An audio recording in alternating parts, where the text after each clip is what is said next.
Kami dari kelompok 2 yang beranggotakan Alif Lutfiasari, Lailatul Munawaroh, dan Saila Silvia. Assalamualaikum warahmatullahi wabarakatuh. Bagaimana kabar Anda sekalian semua? Semoga kita selalu dalam keadaan sehat walafiat. Kami di sini akan memberikan sebuah pengetahuan tentang teori pembelajaran, di mana kami akan membahas poin penting, kelebihan, kelemahan, serta aplikasi teori pembelajaran, baik kognitif, humanistik, behavioristik, serta teori pembelajaran sosial. Tujuannya agar kita sebagai calon pendidik lebih memahami serta dapat mengaplikasikan teori pembelajaran dalam proses pembelajaran. Teori kognitif. Bagaimana sih poin pentingnya? Yang pertama, teori kognitif ini lebih mementingkan kepada proses belajar daripada hasil belajar. Tingkah laku seseorang juga ditentukan oleh persepsi serta bagaimana pemahaman tentang situasi yang berhubungan dengan tujuan pembelajaran. Belajar sendiri merupakan perubahan persepsi dan pemahaman yang tidak selalu nampak atau terlihat jelas. Teori ini juga memisahkan atau membagi materi menjadi komponen yang kecil dan mempelajarinya secara terpisah. Belajar merupakan suatu proses internal yang mencakup ingatan, informasi, emosi, serta aspek kejiwaan lainnya. Lalu, seperti apa sih kelemahan teori kognitif? Yang pertama, teori kognitif menganggap semua peserta didik itu mempunyai kemampuan daya ingat yang sama. Padahal, kemampuan daya ingat individu itu berbeda. Yang kedua, ada kalanya tidak memperhatikan cara peserta didik dalam mengeksplorasi atau mengembangkan pengetahuan dan cara-cara peserta didiknya dalam mencari pengetahuan tersebut. Ketiga, peserta didik tidak akan mengerti sepenuhnya materi yang diberikan. Keempat, jika dalam sekolah kejuruan hanya menggunakan metode kognitif, tanpa adanya metode pembelajaran lain, maka peserta didik akan kesulitan dalam praktek kegiatan atau materi.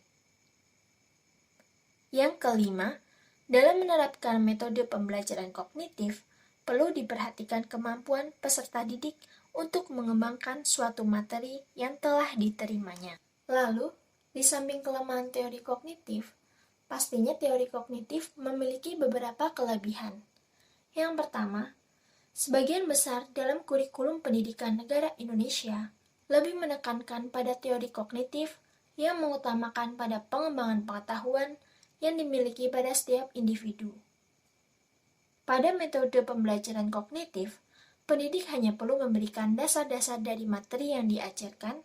Untuk pengembangan dan kelanjutannya diserahkan pada peserta didik. Pendidik hanya perlu memantau, menjelaskan dari alur pengembangan materi yang telah diberikan. Dengan menerapkan teori kognitif, maka pendidik dapat memaksimalkan ingatan yang dimiliki oleh peserta didik untuk mengingat semua materi-materi yang diberikan. Peserta didik lebih bisa mengkreasikan hal-hal baru yang belum ada atau menginovasi hal yang sudah ada menjadi lebih baik. Teori kognitif ini mudah untuk diterapkan dan juga telah banyak diterapkan pada pendidikan di Indonesia dalam segala tingkatannya. Teori humanistik. Beberapa poin pentingnya adalah teori ini berkata bahwa proses belajar untuk kepentingan memanusiakan. Sifatnya lebih kepada abstraksi yang mendekati kajian filsafat seperti kajian psikologi. Lalu, faktor motivasi sangat penting untuk terjadinya asimilasi pengetahuan baru terhadap struktur kognitif. Teori belajar yang tujuannya untuk memanusiakan dimanfaatkan. Lalu yang terakhir bahwa teori ini sifatnya memanfaatkan serta merangkum berbagai teori pembelajaran. Karena teori pembelajaran sendiri masing-masing memiliki kelemahan dan kelebihan. Apa saja sih kelemahan teori humanistik? Yang pertama, pengujian tidaklah mudah karena mempelajari ilmu psikologi dapat dikatakan cukup sulit. Bahkan kerap kali ditemukan kecurangan yang menjadi tradisi. Konsep yang buram dan subjektif karena guru tidak dapat memberikan informasi yang jelas. Selanjutnya, kreativitas disalahgunakan. Misalnya, pada kerja kelompok, ada individu yang tidak bertanggung jawab terhadap tugasnya. Yang terakhir, pemikiran yang tidak terpusat karena individu memiliki potensi masing-masing dalam menjawab pertanyaan. Di samping kelemahan, tentunya teori humanistik memiliki beberapa kelebihan, yaitu mengedepankan demokratis, partisipatif, dialogis, dan humanis, sehingga mengesankan dan menghargai seseorang dengan baik. Suasana yang tercipta yaitu saling menghargai, seperti bebas berpendapat tanpa batasan. Peserta didik juga lebih kreatif. Yang terakhir, adanya peran aktif peserta didik. Baik itu antar individu juga dapat hidup bersama meskipun memiliki berbagai macam pertimbangan yang memicu perbedaan. Aplikasi teori humanistik.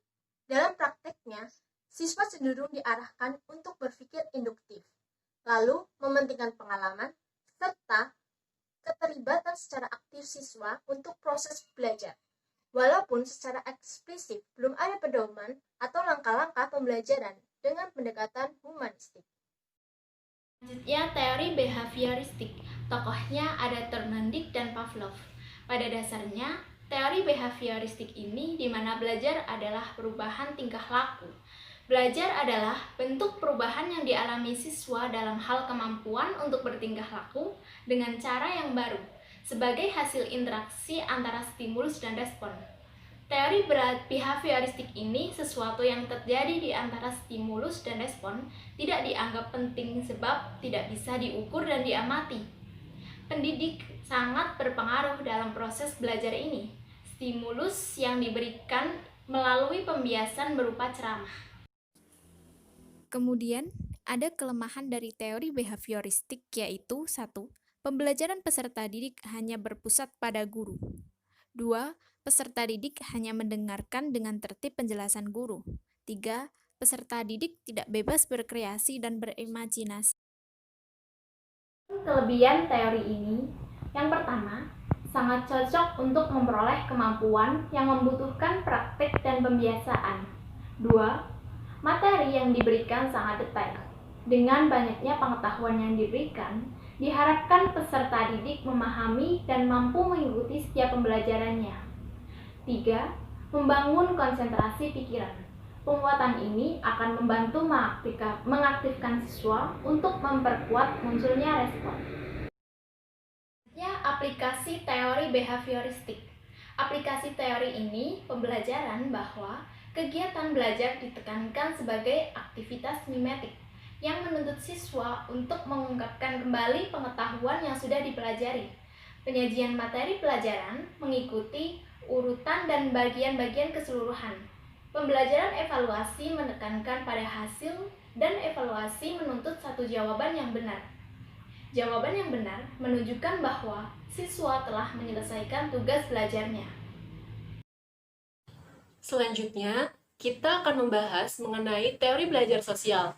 Teori ini merupakan teori yang diperkenalkan oleh tokoh yang bernama Albert Bandura. Teori ini bisa kita sebut juga sebagai belajar observasional atau belajar dari model. Teori belajar sosial merupakan pembelajaran yang tercipta ketika seseorang mengamati dan meniru perilaku orang lain.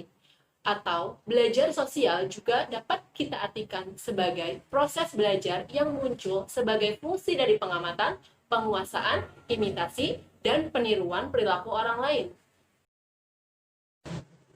Nah, selanjutnya kita akan membahas mengenai kelebihan teori pembelajaran sosial. Teori pembelajaran sosial memiliki beberapa kelebihan, di antaranya yang pertama adalah teori ini lebih lengkap dibandingkan dengan teori pembelajaran sebelumnya.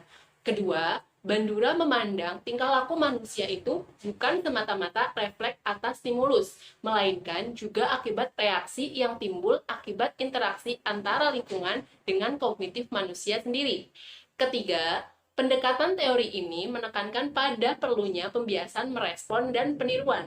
4. Menekankan pentingnya penelitian empiris dalam mempelajari perkembangan anak-anak. Kelima, penelitian ini berfokus pada proses yang menjelaskan perkembangan anak-anak, faktor sosial, dan kognitif. Selain memiliki kelebihan, tentunya teori pembelajaran sosial ini juga memiliki kelemahan. Kelemahan yang pertama adalah dalam teknik pemodelan teori belajar ini mengenai peniruan tingkah laku dan cara peniruannya memerlukan pengulangan dalam mendalami sesuatu yang ditiru. Kedua, terdapat sebagian individu yang menggunakan teknik peniruan akan meniru tingkah laku yang negatif. Tingkah laku negatif tersebut termasuk ke dalam perlakuan yang tidak diterima oleh masyarakat. Nah, selanjutnya kita akan membahas mengenai contoh bagaimana pengaplikasian teori pembelajaran sosial ini. Contohnya adalah seperti yang akan saya jelaskan. Seorang pelajar melihat temannya dipuji dan ditegur oleh gurunya karena perbuatannya. Maka, ia kemudian meniru atau melakukan perbuatan lain yang tujuannya sama, yaitu ingin dipuji pula oleh gurunya. Nah, contoh ini merupakan contoh dari penguatan melalui pujian yang dialami oleh orang lain.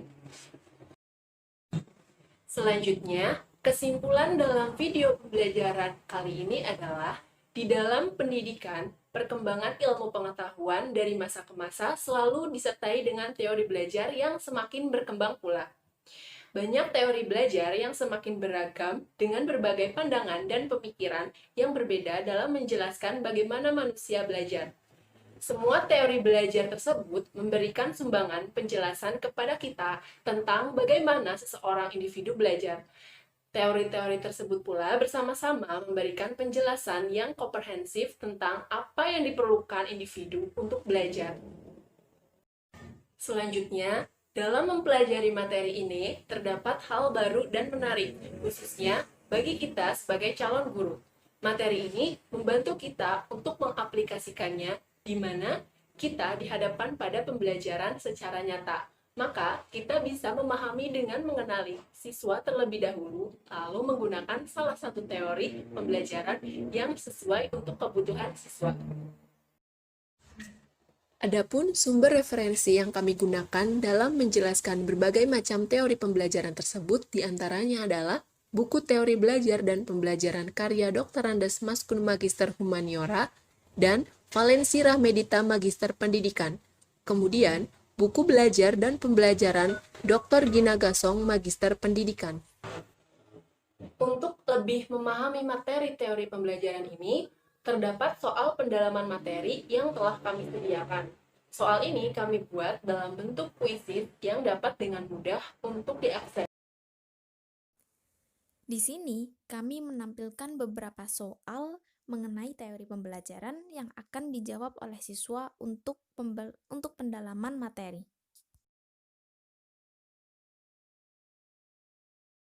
Di sini ada instrumen penilaian sikap pengetahuan dan keterampilan. Lalu, ada rubrik yang dinilai dari sikap seperti disiplin, jujur, tanggung jawab, dan santun. Demikianlah penjelasan mengenai teori pembelajaran sosial. Semoga materi yang telah kelompok kami sampaikan dapat bermanfaat untuk kita semua. Jangan lupa untuk tetap menjaga kesehatan. Terima kasih. Wassalamualaikum warahmatullahi wabarakatuh.